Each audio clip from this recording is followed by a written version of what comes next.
I was working out at a gym in Memphis, right across the river from where I live.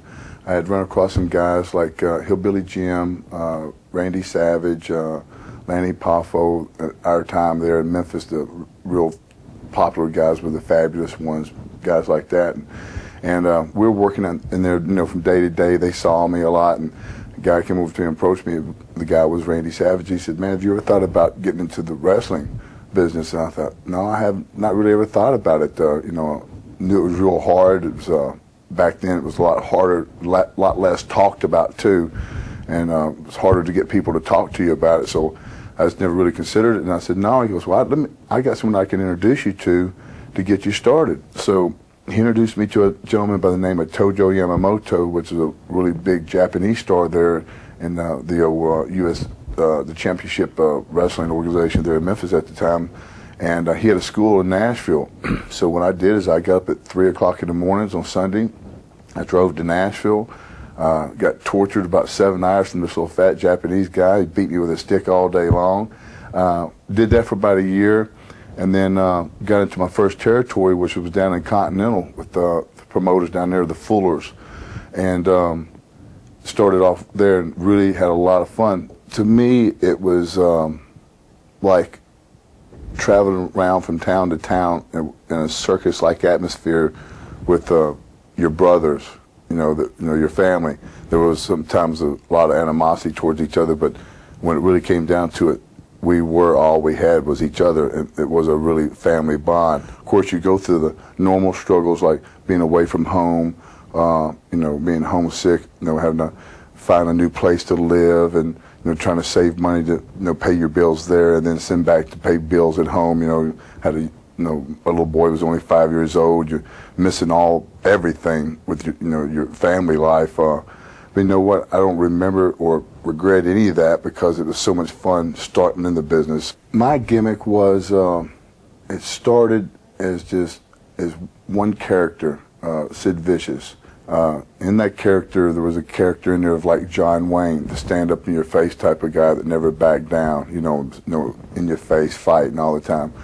And then as time went on, I started experimenting with my interviews and things like that. Then I put, some like Hannibal Lecter into the deal when I do the laughing or sort of go off in those interviews when I started going off a little bit, like I wasn't there anymore, thinking of different things. My style was, to create fear in the people. Like when I would, what I do is like something devastating, a move like take the guy by his throat, hold him for a few seconds, let the people see the intensity, while I'm holding, and his eyes are meeting my eyes, and then lift him up and then drop him down real hard, all right? And then, then I would stand back behind him and let him start moving on his own, and then I'd look at the people, look back and go, okay, now it's time to get him again. And as I do that, weight deal, then that's when the people are like, oh, God, no, get away, but then get him. The belt that I can remember meaning the most to me was when I won the World Wrestling Federation Championship for the first time, and it was at, of all places, the Madison Square Garden. And our business that's one of the dreams, first of all, is just get to the Gardens. If you get there, you've achieved almost everything you can achieve in the business. And then to win the title there, that says it all. Major injuries, we could be here for about 2 hours talking about this, but I'll just run across a few that was pretty serious.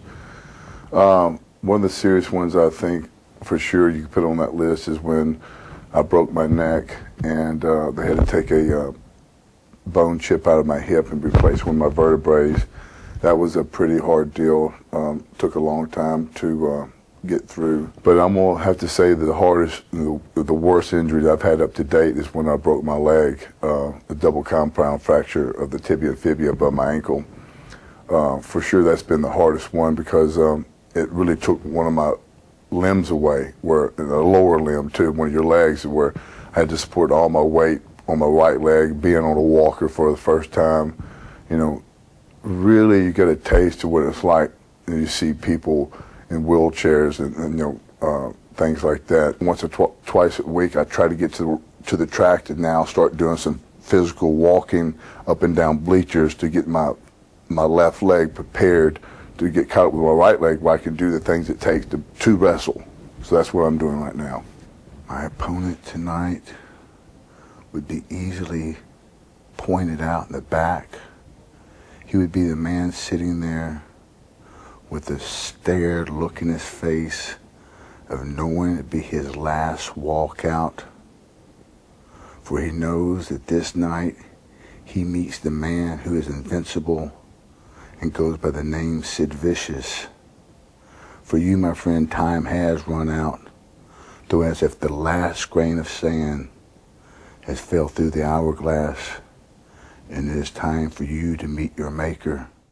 Somehow or another, to be real successful in this business, you really have to have a desire. I'm never going to be what's considered the greatest technician, but what I've always said is I want to be one of the greatest workers, and that means being able to have the fans out there and making them enjoy what they're seeing and not go home disappointed. That was one of my desires I set out right in the beginning. And certainly people like the Hart family did the same thing. I worked with all of them, Owen and Brett. They both had great desires for this business, and when you have a great desire, more times than not, you'll be successful. If you have a desire for this business, you'll go to bed early, you'll get up early, and you'll do the things it takes to be great. I've had a few friends that wanted to get in the business and still struggling. It's like anything else that you want to try to do in life. And a lot of people might say I'm wrong about this, but to me, it's a lot harder to achieve a physical, say, aspiration than it is a mental aspiration. Wrestling would have to come first, and every aspect that makes you a good wrestler would have to be there, and that's given everything you got. You have to diet, you have to work out. What I did, for instance, when I first said, okay, I'm going to be a professional wrestler, and I just in the beginning stages saw how hard it was going to be. So I said, okay, well, I'm not going to go out and party, or I'm not going to go out and hang out in the social life. I'm going to be the first one in bed, and I said this before on an earlier question. I'm going to be the first one up, and I'm going to be back from the gym from working out while everybody's still getting up. I'm going to have that kind of jump on everybody all the time. If you push yourself harder than everybody else, and that's the way I feel like I've been successful, is that I've pushed myself so hard and worked so hard, I've forced people to have to do business with me. In a sense, one, it's a good thing to want to do business with someone like me, because you know I'm going to be on time. You know I'm doing all the things it takes to be successful in this business, to keep on top of something, because this business grows every day. It changes. You would have to just have only wrestling on your mind, and that be it from the day you start to the day you end. I'd like to be remembered when you say the name Sid Vicious, that you automatically think of one of the greatest of all time. And also to be remembered as one that was enjoyable to watch, knowing that I gave everything I had to give to this business, and I literally mean that.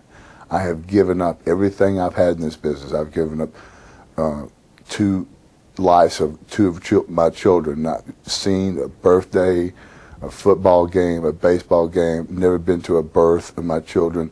I've gave up everything for this business. I've broken almost every bone. I've had major surgeries. I gave everything I had to this business while I was in the business. If people remember me for that, I would be happy.